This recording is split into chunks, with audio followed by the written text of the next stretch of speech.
would turn with me in your Bible to Matthew chapter 13.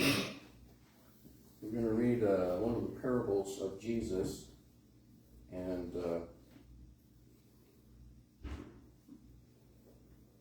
you're probably going to think it has, or the message has something to do with it, and you might be a little bit right, but we're going to talk a little bit from a different angle. Matthew chapter 13, verses 3 through 9 is where we're going to read today. That might be where anyway. I'm reading from the New King James Version this morning. Then he spoke many things to them in parables, saying, Behold, a sower went out to sow. And as he sowed, some seed fell by the wayside, and the birds came and devoured them. Some fell on stony places where they did not have much earth, and they immediately sprang up because they had no depth of earth. And when the sun was up, they were scorched. I think I read that wrong. And because they had no root, they withered away. Verse 7. And some fell among thorns, and the thorns sprang up and choked them. But others fell on good ground and yielded a crop, some 100-fold, some 60, and some 30. He who has ears to hear, let him hear.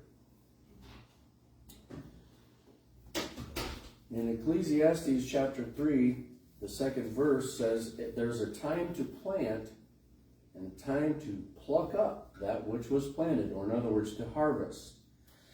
Excuse me. There's a season and a time for every purpose under heaven. Now, last week and message we talked about seasons, and I think that's not the same context as this week, but you could think of it as kind of a piggyback. But we know of 4 distinct seasons, at least in this part of the world that we live in. And we're in winter right now. Although it's been kind of a mild winter, I did ask for that. You might now realize you can do that. I'd asked the Lord for a little bit more of a mild winter this year. I'm just wishing I lived somewhere down with palm trees, and but my kids and my granddaughter and soon to be my grandson too will live here, so I guess I'm going to have to hang out here. I'd really rather not be. I'd rather have Sister Jonna was showing some scenes from her daughter and her little family at the beach near San Diego, and I'm thinking, yeah, why not? But everybody doesn't like sand. I don't mind it. Anyway, there is a season and a time for every purpose under heaven, Ecclesiastes, the second verse said. And we have spring, we have summer, we have autumn or fall, and we have winter. For most plants, spring is the time for planting. For most plants. There are some exceptions. You can have the right field and the right fertilizer and the right planting equipment and even the right seed, but if you plant it in the wrong season, you're not going to have good results. Now, there are some seeds that only do their thing in extreme duress. I believe it's the ponderosa pine is one of the pine trees. Their little pine cones have seeds in them, but those seeds don't do anything unless there's a fire. That's what I've been told anyway. If there's a fire and it comes through there and burns a bunch of the forest, next time in the spring, that up comes these little trees. They have to have that duress, be under duress. That heat is a feature with that particular plant. For most plants, though, spring is the time for planting. You can have the right field. You can have the right fertilizer. You can have the right equipment. As I said, you're not going to have the right results if you're planting it in the wrong season. There is a man, a minister, Bishop Norman Wagner. He spoke for us once back in the 90s, And in his message, he mentioned something similar to this. And so there is some level of understanding that needs to go on if somebody's planting. Because if they don't know when to plant, they may not have the results they need or want. Timing, then, is everything. And that is more what we're focusing on today. Timing. If you harvest too early, you're going to miss out on much of what you might have obtained. Now, last year I did not have one garden, and it really bugged me. I have tons of shade, and I have a very limited space where I can put things in my yard, and basically I can have tomato plants in a couple of pots, like 3 or 4 pots, and I can have cucumbers growing in a pot, and I can have some herbs growing on the deck, but that's about it. And that's not a happy camper. I am not a happy camper. But I know certain varieties of tomatoes, I just let it go until the frost. I don't cut them down. My goodness, I know people at work, they're like, oh, I got all I'm going to get, and it's August. And I'm like, what do you mean, got all you're going to get? Well, they just don't do well. I said, well, they don't like the heat. But just leave it alone. Keep watering them.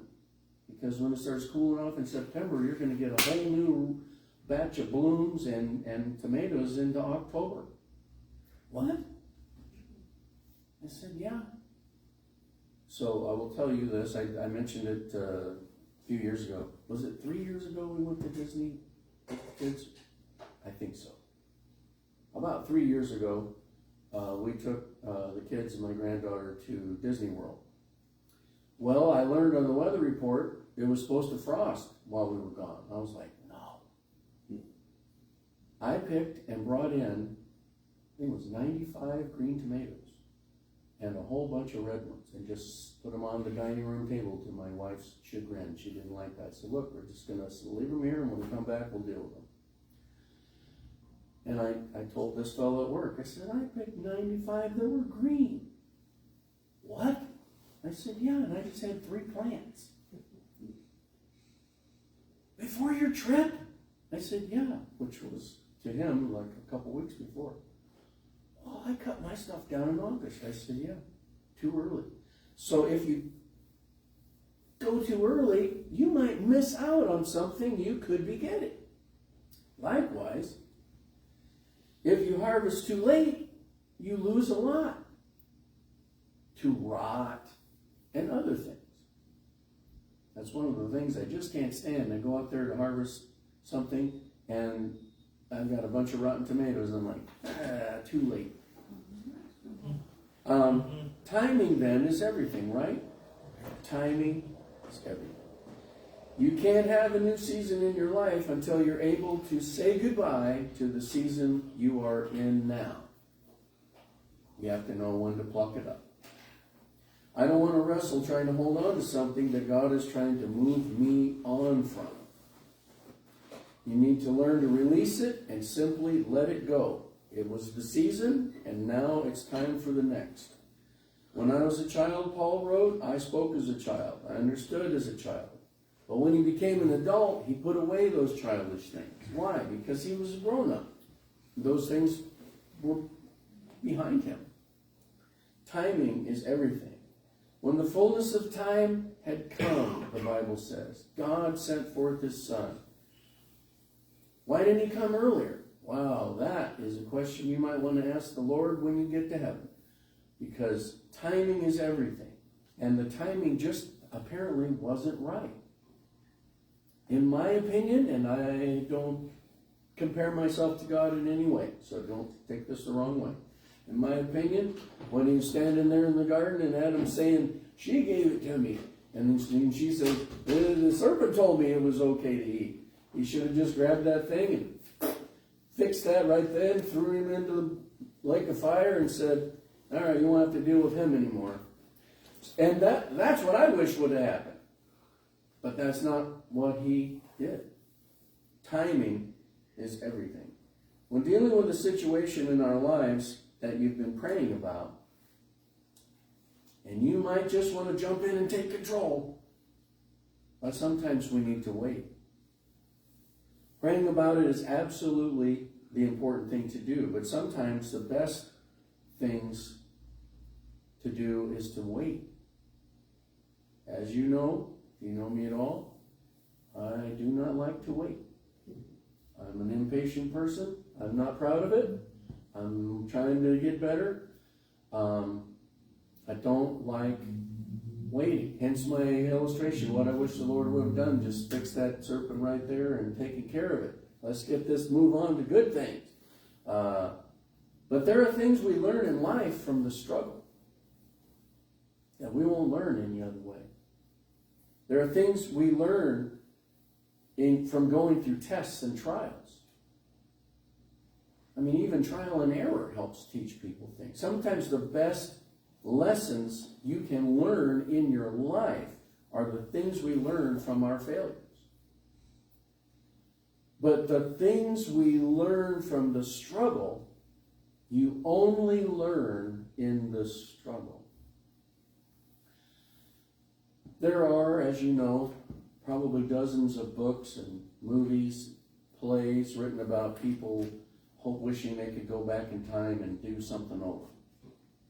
Is there anyone here today who has not heard of anything like that? Okay, we've all heard of it. Some of them are kind of interesting. Some of them are really bad. Some of them should have never been printed. They're so bad. But I don't know what we were watching. It's been several years now. We were watching, and it had to do with that. Somebody went back for a moment. It's probably one of those Hallmark shows, Christmas shows that my wife sometimes watches in the fall. Somebody got a chance to do something over. Well, as I'm thinking about that concept on the couch, I thought about some of the things in my life where God came through that I wouldn't have experienced if I was able to avoid all that. And it stopped me right there in my brain on the couch. I thought, wait a minute, no. That was the outcome of that was really precious. But I wouldn't have had that. And one of those was when I've told this, I'm not going to go into the length at this time and tell the entire story because it's a long one. When I was in college, my senior year, senior class had met early in the winter, and they said, hey, we want to go on a senior trip. Who wants to go? And of course, everybody wants to go. And different people are saying, let's go here, let's go there, let's go here, let's go there. And I'm thinking, why would we want to get in a car and drive an hour and go somewhere as the senior trip? That's dumb. I said, why don't we go to the Bahamas? The whole place got quiet. I said, why not? I said, I saw an ad in the paper the other day, so much for airfare and so many days. I said, it was less than $400. Hey, it was the 80s. And I said, for the same price as driving to Nashville and back, you could go to the Bahamas for 4 days. And the whole place erupted. Yeah! And everybody wanted to go to the Bahamas. So I got a hold of the travel agency because I was appointed, hey, why don't you get some? We got all these people want to go. Can we do it? And about 2 weeks before we were supposed to leave, I had this terrible feeling come over me. And I've learned in my life when you get that kind of a feeling, it's time to pray. What's going on? There's something's amiss. So I went to pray, and I just knew. Now, the Lord didn't tell me, I didn't hear her voice, but I knew in my spirit, if I go on that trip, I'm going to die. I'm going to die there. And I was like, no.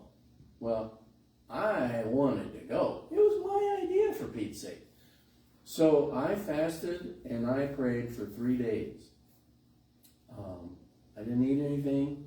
I don't even remember drinking anything but little sips of water. I was serious business.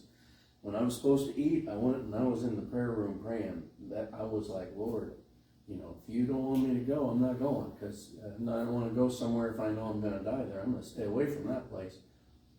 And one day, The third day after I fasted, the Lord said, you can go. And I thought, wow, he has worked it out. I'm not going to die in the Bahamas.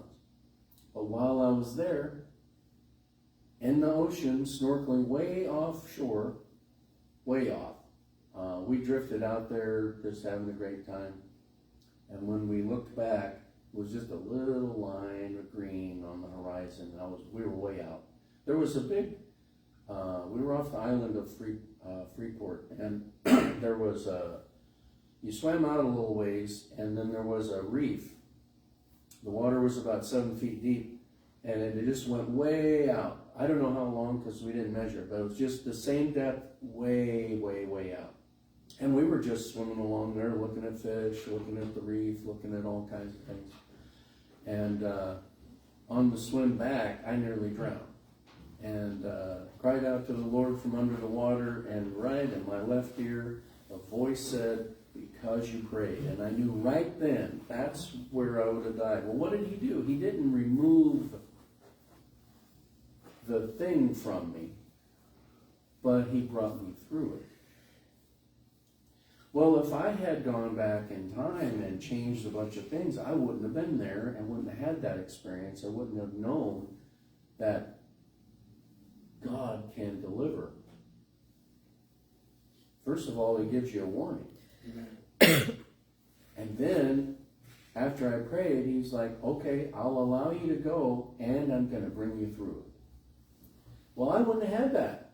In the struggle, you learn things that you do not learn any other way.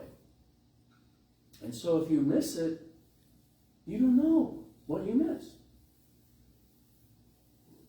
How many of you know that part of the baking, like when you're cooking, how many of you know that timing is really critical when you bake?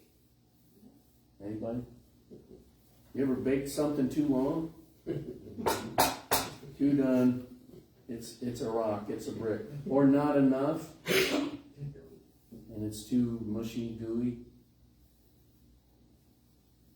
The difference between a really nice moist cake and a dried out cake is timing.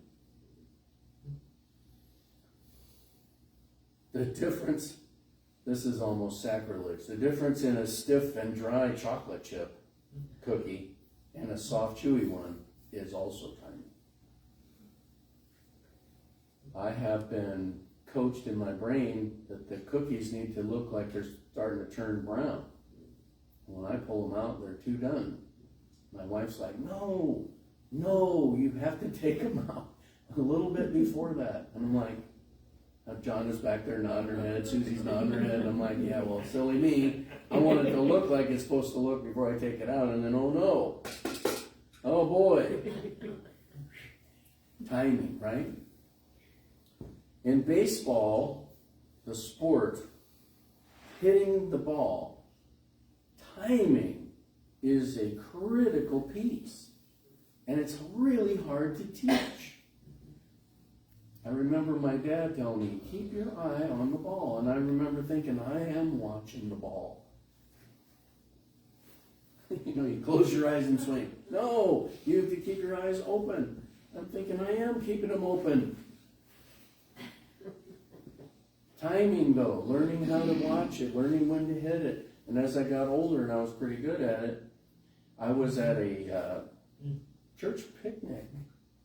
My Uncle Howard Tiller, he always enjoyed doing this. He would always have his mitt and a bat and a ball in his trunk, the trunk of his car. And he would walk out into the park, and all the kids would go out there, and he would hit the ball to them. He would spread them out on the field, and he would say, no, stand exactly where you are. Do not move. I'm going to hit the ball right to you. And he was a lefty. He'd throw it up, whack, and it'd just sail out there, and the kid would stand there, and sure enough, right at it. And didn't matter where they were. And he'd say, okay, you move over here, you move there, I'd stay right there. So one day I said, Uncle Howard, how is it that you're able to do that? He says, oh, it's timing. It's timing. He said, if I want to hit the ball this way, I swing a little early so that my bat hits the ball here and sends it that way.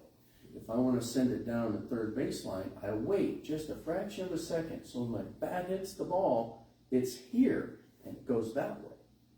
He says, kind of like shooting pool. You hit the ball at a certain spot and it goes this other direction. I was about 16, 17. I said, really? He says, yeah, let me throw you some. So he pitched some at me, and I'm starting to get the hang of it. I was never as good as him. But timing is everything.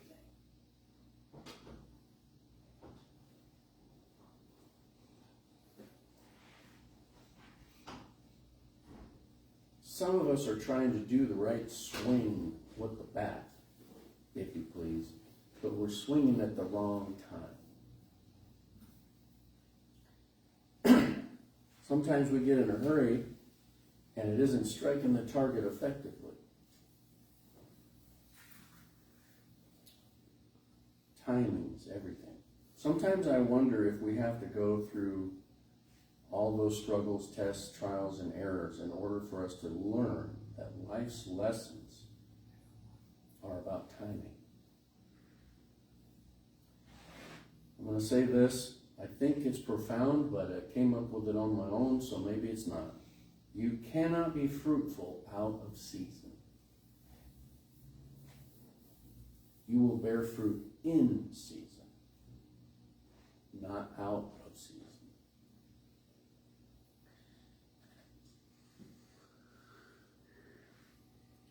God is saying to somebody this morning, hang in there. I am not finished yet. I'm taking you through a process, and at the right time, I'm going to take you from seed to wheat, then to bread. What happens to the wheat, though, when it's being prepped to turn into bread? It gets crushed. It's ground, smashed to bits. It's crunched between the millstones, and it turns it to powder. We call it flour. So sometimes that process is painful. But timing is everything. Time spent in the right things is very important. Time spent in prayer is never wasted. Time spent reading and studying the Bible, praying and meditating on the Word of God is not wasted time. If you have something you've been asking God for and it just hasn't happened yet, hold on. Because timing is everything. Psalm 27:14 says, wait on the Lord. Be of good courage, and he shall strengthen your heart. Wait, I say, on the Lord. Learning to wait on the Lord is important. No matter what you're going through, he is worthy of our sacrifice. The answers, though, are in his timing. Patience is learned during the waiting. But timing, that's his domain. The timing of it is God's. In Esther chapters 5, 6, and 7, you see an example of timing that I don't think is paralleled anywhere that I've seen in the Bible. Maybe there is another place, I can't think of it right now. Esther, if you're familiar with the story, you know who she is. If you are not familiar with the story, I will tell you briefly. Esther was a little Jewish girl whose family was taken captive from Judah and hauled away to Babylon, like I mentioned earlier. And she... Like I mentioned earlier. Thank you. Most likely she was born in the captivity. But she's around in the Persian domain.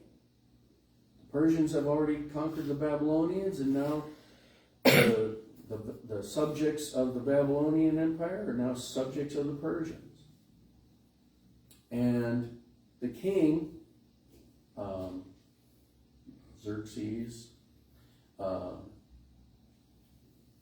he is sometimes referred to also as Ahasuerus. I'm not sure the difference, but that's him.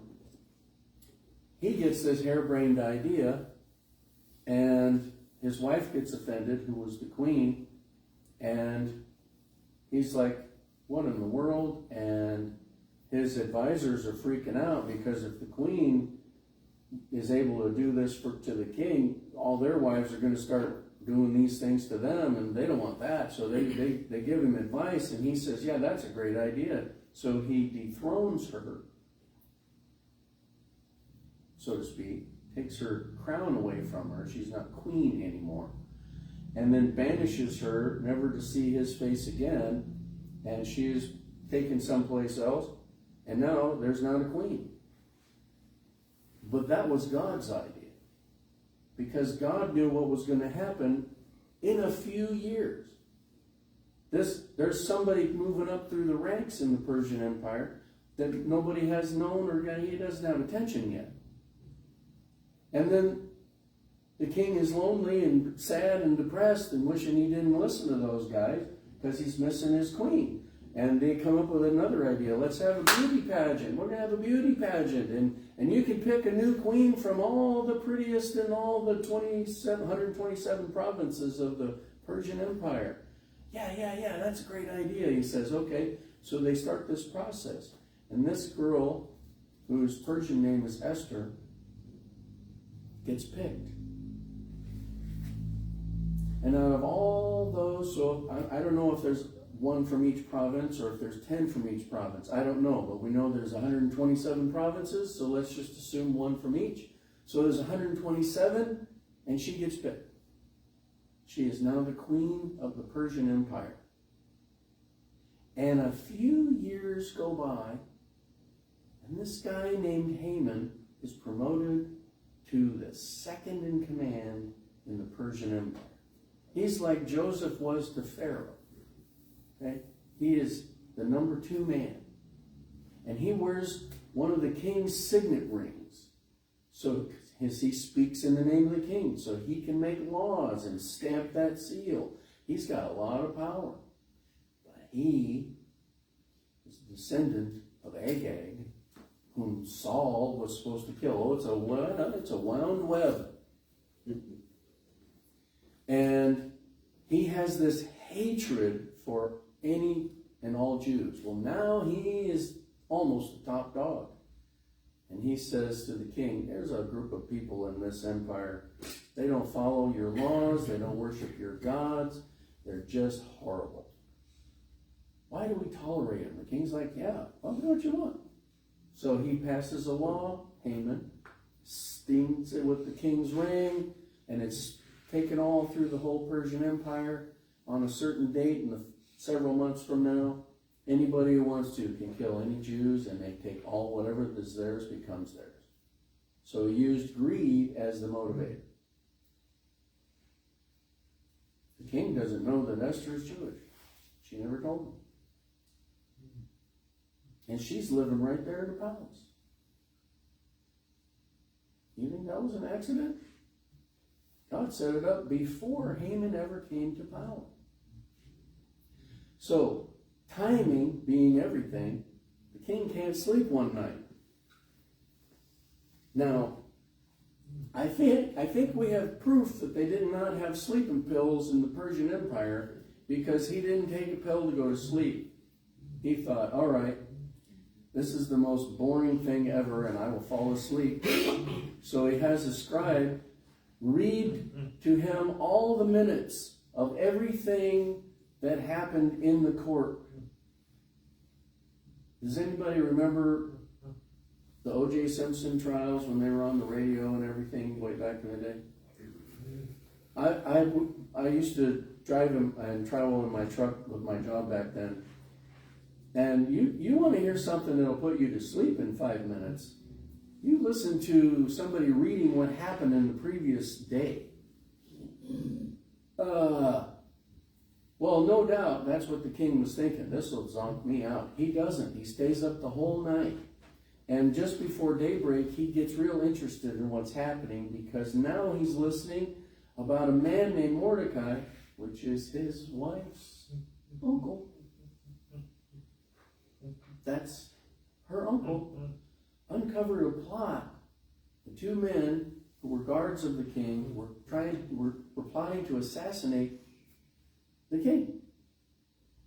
And he tells, and there's an investigation, and they find it is true, and the king's life is saved. And the king's like, yeah, I remember that.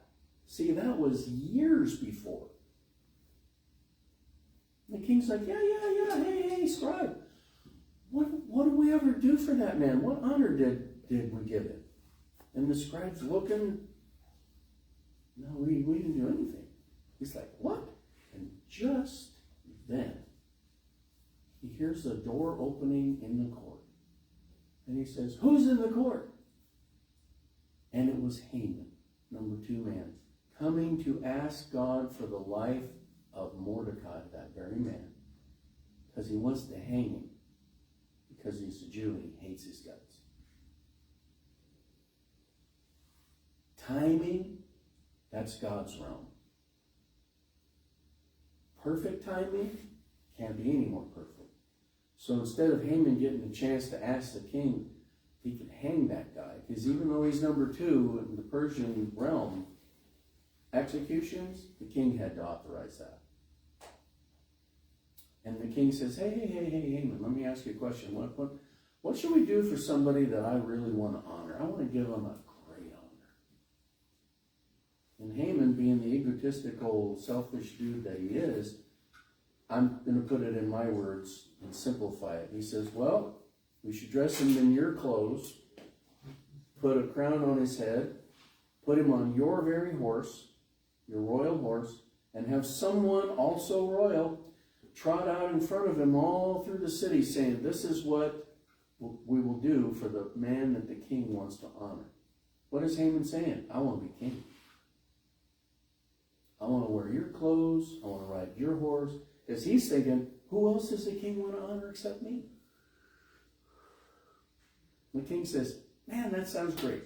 Do everything you said. Don't let anything stop. For Mordecai the Jew, the guy who always hangs out by the gate. That's the very man he was almost asking the king if he could hang him. Timing is everything. Why? Because God knows the end from the beginning. He's the one that is controlling time. Timing is everything. Timing is everything. Do not give up on God. He will come through for you. Just believe. Now there's a lyric in a song by a man named Russ Taff called Jesus Said It, and I Believe It. And the lyric says, His word, so if you've prayed and you've asked the Lord to answer a prayer, because Jesus said, John chapter 14, you ask in my name, I'm going to do it for you. He said, His word is on the line, and He'll come through in time. Just believe. Just believe. Sometimes there is a delay in receiving the answer because there is timing involved. Sometimes God has to move people and other things in places to get things worked for you, for me. Stay faithful and trust. He is faithful. Trust His timing. I will mention this, and then I will close, because I think the timing is becoming pretty clear. Many years ago, I don't remember how old the kids were. They were not. We were still living in an apartment. I don't think Marissa was born yet, so it's just Brandon. I was desperate to find a decent job. And at the time, our church had a school, and I was designated as one of the substitute teachers at that time. And suddenly, one day, we had a teacher who just said, I quit in the middle of the day. Class was in session, and she left. She left. And I got a phone call, and I needed to substitute for the 7th and 8th graders. And I was thinking, oh, okay. So I had to get refreshed on geometry and algebra and grammar, and the history part I already had because I'm a history nut, but yikes. So for about 2 weeks, I was every day, every night before the next day, I'm going over all the lessons for the next day and grading papers, and I'm like relearning stuff that I had totally forgotten. Now, my youngest daughter over here, she's a math whiz, so she probably will never forget the Pythagorean theorem, but I did. I had to relearn how to find the area of a triangle and all those things. Well, about 2 weeks went by, and they hired a new teacher, and I didn't have to do that. But right then, I get an interview at a job, and I met the man. He came up from Topeka. I met him at the Village Inn in Bellevue, actually. And we had the interview right there at one of the tables.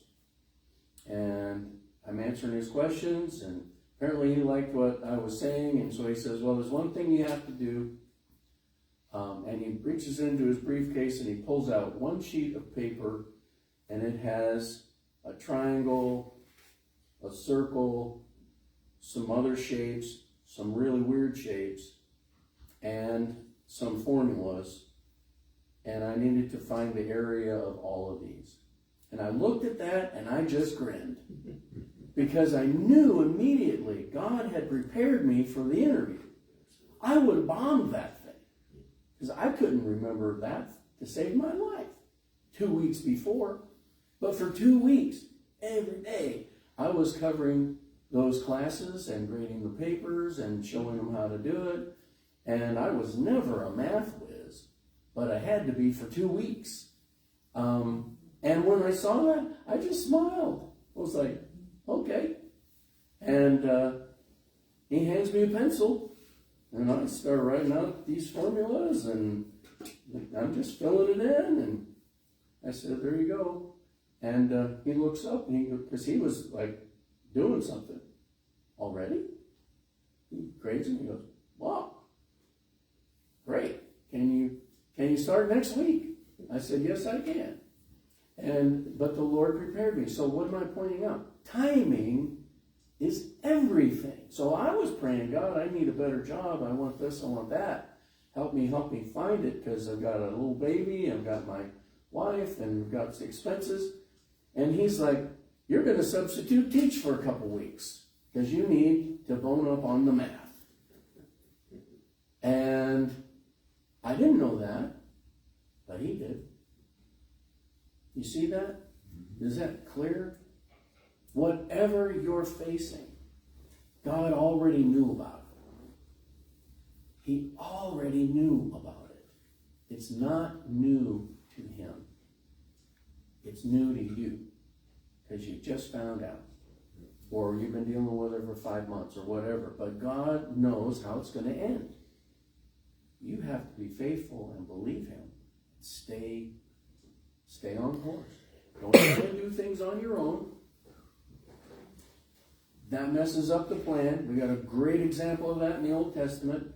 Abraham and Sarah, she finally says, look, it can't be me. I can't be part of this plan. Because 20 years have gone, almost 20 years have gone by. No, it hasn't. 25 minus 13. She wasn't paying attention. 25 minus 13, so 15, 12, right? 12. So we've been waiting 12 years and nothing's happened. So maybe God means I can give you my handmaid Hagar. You can take her for a wife because she belonged to me. She was Sarah's slave at that point. Be an extension of me. Maybe that's what God meant. And Abraham's thinking in their world, okay, well, that kind of makes sense. Okay, maybe that's what it is. No, that wasn't it. That wasn't it at all. So don't get ahead of God and try and make something happen. His plan was to wait until they were so old, there was no way anyone in the world could say, oh wait, that was just a natural thing. It was a miraculous birth is what God was going for. And he even, the Bible says, returned to Sarah, says the time of life. And the king in Egypt wanted her for his own when he took a look at her. And she was 90-something years old. God made her young again. It was miraculous what God did. There was no way anybody could say, oh, Abraham, that just happened. That was God's plan, but he didn't tell Abraham that 25 years before, because it was 25 years from the time he gave Abraham the promise till Isaac was born. Have you been waiting 25 years? Some maybe. Most of us not. Timing is God's. Our job is to stay faithful, trust him, ask, believe, and stay faithful. He is in control of timing.